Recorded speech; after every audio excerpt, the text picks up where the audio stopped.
Meanwhile, tensions in the West Philippine Sea escalate as Philippine Coast Guard's aerial patrol encounters Chinese warship and fighter jets near Scarborough Shoal. The close-range maneuvers came amid ongoing disputes and recent collisions. Patrick De Jesus narrates the story. 2 days after the incident at Scarborough Shoal, the Philippine Coast Guard once again conducted a Maritime Domain Awareness or MDA flight on Wednesday morning. The Cessna Caravan aircraft was deployed for this mission with several members of the media on board, including PTV News. 30 nautical miles from Panatag Shoal, the MDA flight spotted the littoral combat ship USS Cincinnati of the U.S. Navy sailing as part of its freedom of navigation operations. Following it was a warship of China's People's Liberation Army Navy. From the PCG's MDA flight, the radio challenges exchanged between the PLA Navy and the U.S. Navy could be heard.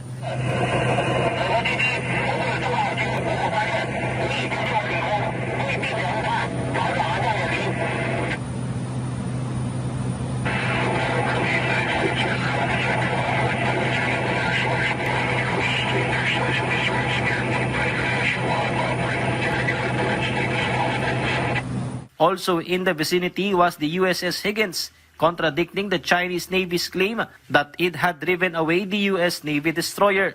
I don't think that that would be accurate because based on the statement of the U.S. Navy, they were just carrying out a routine FONOPS. So it doesn't, it doesn't mean that the reason why they were not there anymore was because they were driven away by the Chinese warship. The PLA Navy also made several radio challenges to the PCG aircraft.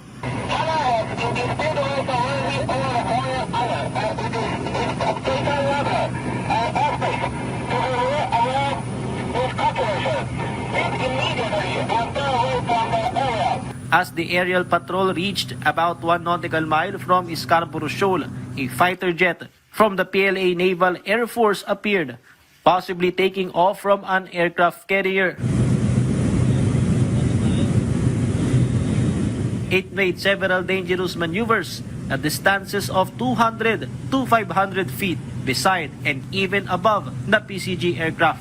The Chinese fighter jet tailed and circled the PCG plane for about 20 minutes. For safety, the PCG aircraft moved away from the area until the fighter jet eventually disengaged. According to the PCG, the aggressive action of the Chinese aircraft cannot be linked to Monday's incident. One thing is clear, no? Every time we conduct an MDA flight over BDM, they are also harassing and endangering the safety of the Coast Guard aircraft. 4 China Coast Guard vessels were also spotted, but the PCG 3104, heavily damaged in a collision with a PLA Navy warship, was no longer in the vicinity of Scarborough Shoal.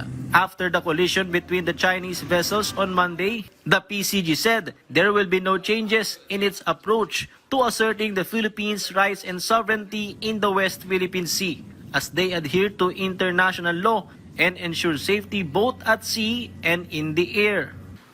This is a learning experience for the People's Republic of China. For so many years, we have been reminding them to stop dangerous maneuver, to stop risky blocking, to adhere to the collision regulation, because there is a very high chance of miscalculation and this kind of collision incident would happen. From the West Philippine Sea, Patrick De Jesus. From the National TV for a new and better Philippines.